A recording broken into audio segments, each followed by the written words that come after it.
ஒரு சஹாபி கிராமப்புறத்தில் இருந்து வருகின்றார். வந்து சொல்கின்றார், அல்லாஹ்வுடைய தூதரே, இன்னி பைதா, நான் கொஞ்சம் வெள்ளையாக இருக்கின்றேன்.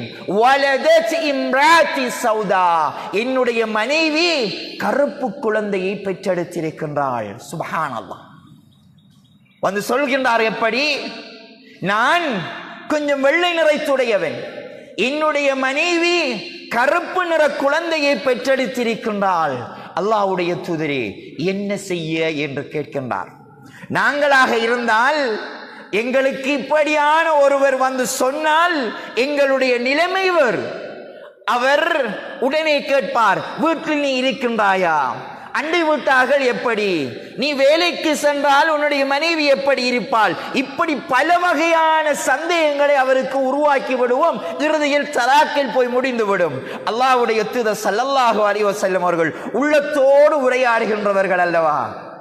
அல்லாஹ்வுடைய தூதர் ஸல்லல்லாஹு அலைஹி வஸல்லம் அவர்கள் கேட்கின்றார்கள், ஐந்தக நாகா, உங்களிடம் ஒட்டகைகள் இருக்கின்றதா என கேட்கின்ற பொழுது, ஆம் அல்லாஹ்வுடைய தூதரே, என்னிடம் ஒட்டகைகள் இருக்கின்றது என சொல்கின்றார்கள்.